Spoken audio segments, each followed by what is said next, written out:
Assalamu alaikum, урматтуу Керекежи каналынын катталуучулары, урматтуу достор. Биз чыгарылышты улантабыз. Бул алдыңарда көрүп турган Hyundai Santa Fe 2008 жылкы 2.2 объем дизель 126 000 пробег жүргөн машина экен. Рестайлинги окшойт. Полный тонировка, 2 выхлопной труба.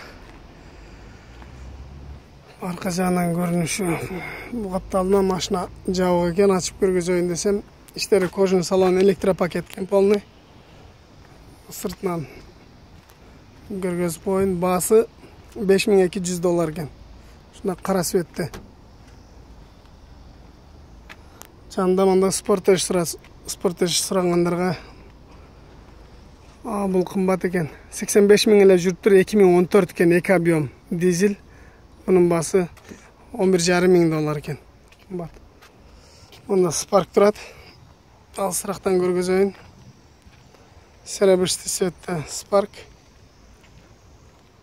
1 объем 66 000 км жүргөн. Басы $3,500 экен. Мына көрүнүшү. Алыстан көрүнүшү. Мунун жанында 2012 жылкы 3 объем 110 000 жүргөн Grange. Hyundai Grange. Bası $9,500 eкен. Мындай болгон машина. Ушундай достор, биз бияктагы машиналарды баасын болсо билейли. Мына K5 турат. Бул K5 жылы 2014, 62 000 жүрүптүр, 2 объем. 2 объем бензин экен. Кымбат экен, туугандар. Бул белый жемчуг гибрид экен. Ошон үчүн кымбат. Ак свет.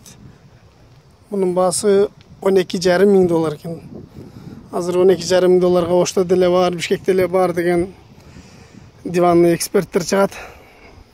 Бу жерде базардагы баасы. Может сүйлөшүп сардан ат бериши мүмкүн. Полный тонировка, электропакет, старт кнопка экен.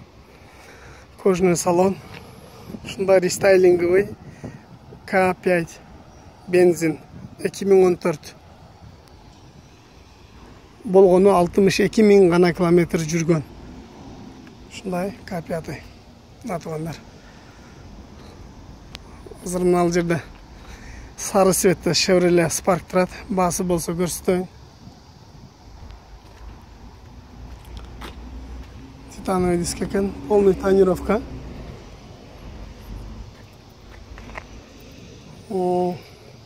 $4,500 экен. $4,500 bir объем. 70 000 километр жүрүптүр. 2014 жылкы экен. 70 000 километр жүргөн Spark. Мындай повторительдери бар экен. Тонировка ичи көрүнбөйт, автомат экен.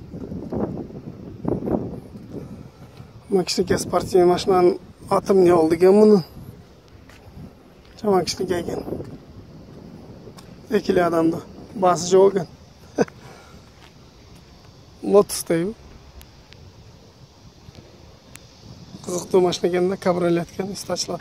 Механика, электропакет, спортивный экен. Артында сабвуферлер бар экен. Сиденьясы жок. Ушундай туугандар.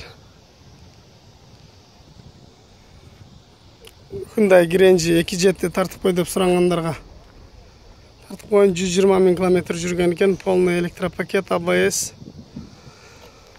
Кара светте. Мына эшиктери краска болгон экен. 2.7 объем аркасынан көрүнүшү. Кожаный салон, 2 выхлопной труба бар экен. Ключ стили. Патроник. Титановый диска.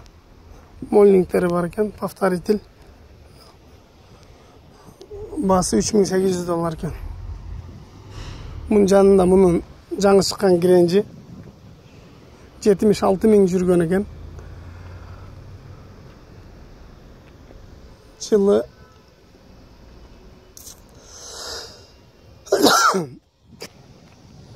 достор, мунун жылы 2016 экен. 2016. 2.7 бензин 76 000 км жүргөн. Баасы $11,500. Мына кара светте Grange. Алда көрүп турган Kia Bongo. 2.9 dizel 270 ming kilometr жүргөн. Көк светте баллондор жаңы экен, спальниги жок. 8 күрчөк. Мына күрчөктөр узун. Касынан көрүнүшү Kia Bongo. Баасы $3200 экен. Баасы спальниги жок. Ондай Kia Bongo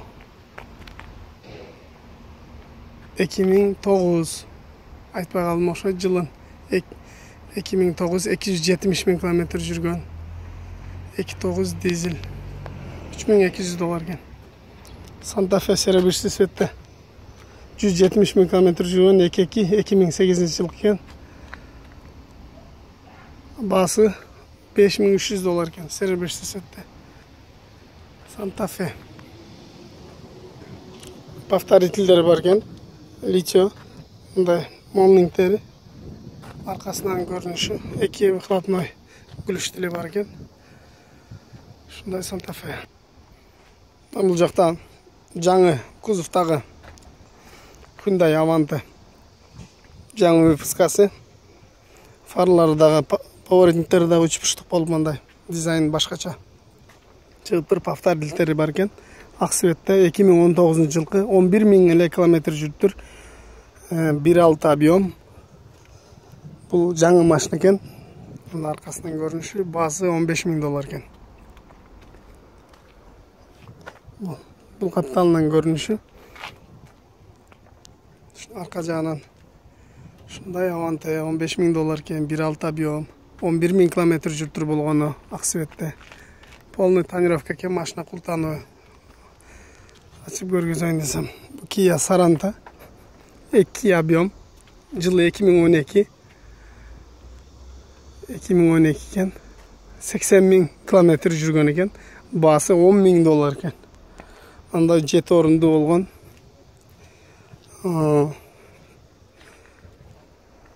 Kia Sorento деген машина. Тугандар, мен азыр бул көрсөтүп аткан машиналардын растаможкалары жылына, объемуна карата болот. Анан жол киреси, например, мындай K5 же Avante $2,000. Matiz болсо, же болсо Spark боло турган болсо, анын $1,100. Жол киреси Porter болсо $1,500. Ушундай, тугандар, растаможкасы жылына, объемуна карата болот. Бул жакта машина базарда. Hyundai Equus деген машина. Hyundai Equus. 3.8 объем. 11 миң километр жүргөн экен. Баасы кымбат экен. Баасы $16,000 экен. Equus.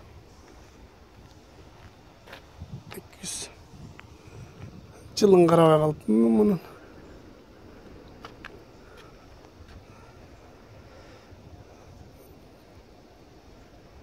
Жылы 2010 экен.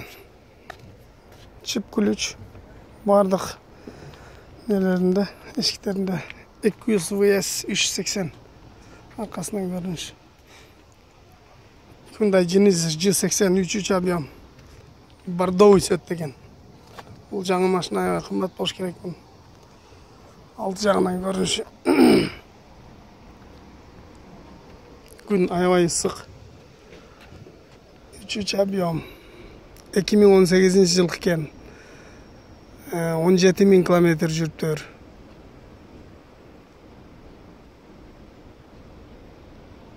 Бу LPG турбайбы? Бензин эмес экен. Тугандар, баасын жазбай койтур. Мени өтө тез кечиргиле. Силерди күттүрүп баасын айтайын деп аттым беле. Баасы жок экен, айтпай калдым мен. 2015 1.6 объем 5 миң километр жүрүптүр. Баасы $5,000 экен. Иште состояниясы начарыраак окшойт. Бираз арзаныраак экен. Бул осы жаңы Avante, жаңы кузовтагы 2017 1.6 объем 40 миң километр жүрүптүр. Баасы $10,000 экен. Андай Avante жаңы кузовта. Бул болсо Аванта 5 болсо, бул 6 болсо керек.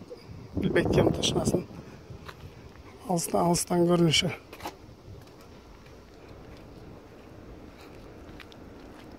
Арка жагынан дагы айырмаланып турат. Bunun ayırması var. Анасы кымбат машиналар тартып атасың, неге мындай тартып атасың, бизге не кереги бар деген кыйындар чыгат. Базар да базар. Ошто деле бизде деле жазып коюп турат, сүйлөшсөң арзаныраак берет го. Ошондой бул жакта деле сүйлөшсөң, реальный клиент болсоң арзандатып берет. Мен аралап баасы барларды тартайын. Мынакта портерлер турат, портерлер жакка өтүп, портерлер тартайын. Алдыда көрүп турган Kia K5, K5, белый жемчуг. Дискалары 18. Аябай кооз көрүнөт. Машина полный тонировка. Панорамный крыша. Повторительдер бар экен машинасында. Бескөлчүй доступ. Аркасынан көрүнүшү. Машина жасалыптыр. Артынан мына гүлсүлөр чыгып турат. Салонун ачып көргөзөйүн. Бескөлчүй доступ. Охо, полный электропакет экен. Полный электропакет, кожаный салон. Электросиденье, электрический экен да. Полный мультируль. Коробкасы да башкача экен. Кожалары да башка, дивандары да. Машина өзү үчүн жасаган машина окшойт. Бүт соны кылып жасаптыр. Иштери дагы 2 люк бар, панорамный крыша. Хайпас бар экен.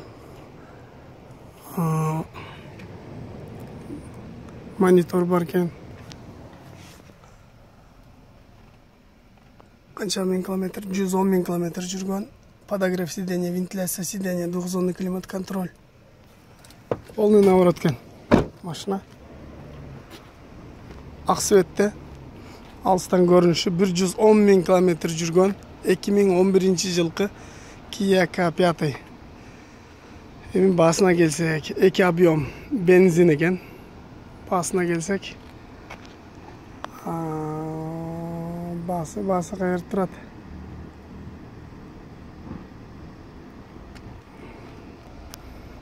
Басы тугандар $9,000 экен. Машина полный фарш экен да, полный жасалган. Ушундай болгон K5. Бuyakta көрүп турган Chevrolet Spark ак светте 2010 жылкы. 2010 монитору бар экен. 2010 89 000 километр жүрүп туруп, объем 1 экен. Баасы $3,800 экен. Машина таза. Таза машина экен, арка жагынан көрүнүшү. Ултан экен, автомат коробка экен, монитор бар экен. Авторегистратор бар экен. Жакта эмне машина экен? Kia. 2014 жылкы Kia экен, 65 000 километр жүрүп, 1.4 объем, баасы $6,500 экен. Серебристый цветте 2014 жылкы Kia Prette, баягы биздин Rio. Бул жакта ушундай, бираз башкачараак. Кымбат машина экен, машиналар кымбат экен, туугандар. 2014 65 000 жүргөн машина экен. Бул алдыда көрүп турган Hyundai Tucson 2010 жылкы 2 объем дизель. Мокрый асфальт цветте 110 000 километр жүргөн, баасы $7,000 экен. Алысырактан көрүнүшү. Бул аркасынан көрүнүшү. Ушундай болгон машина экен, туугандар.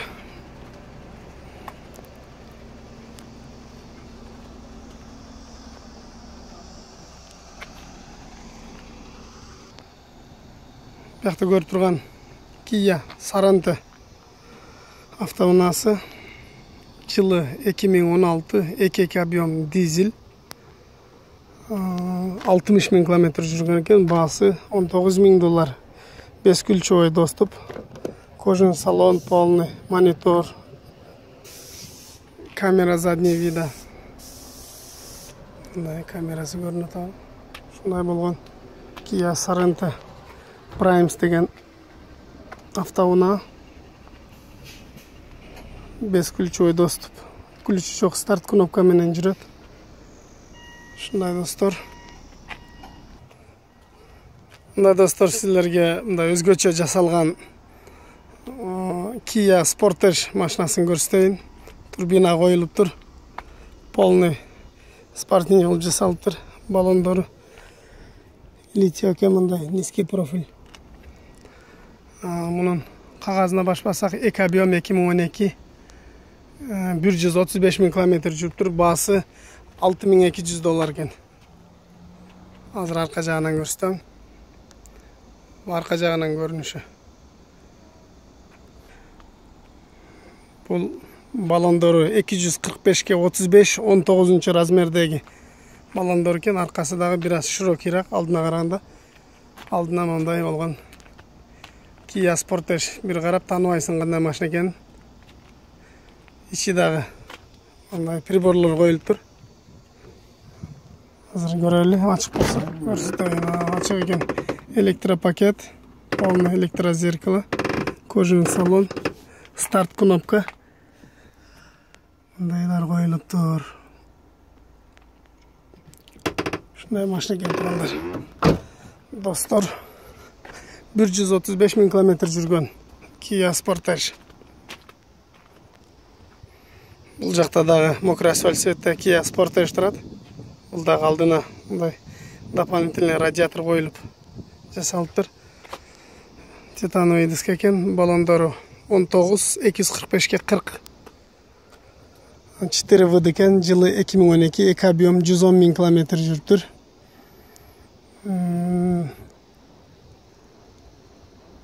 Баасы мунуку бир аз кымбатыраак экен, $7000 экен. Баасы Kia Sportage. Ушундай болуп жасалган машина экен тугандар.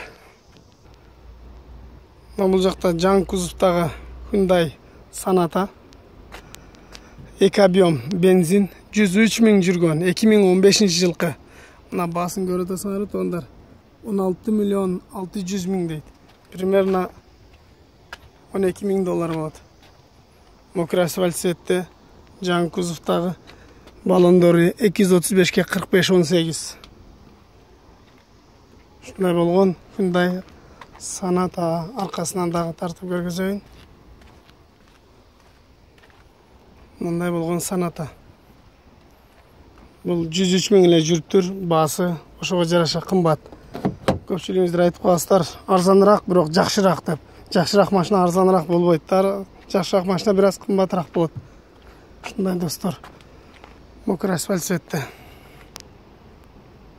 Бул жакта Kia Machov деген серебристый цветтеги внедорожник корейский.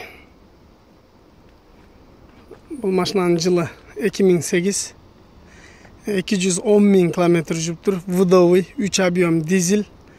Баасы деген $9000 экен. Бесключевой доступ.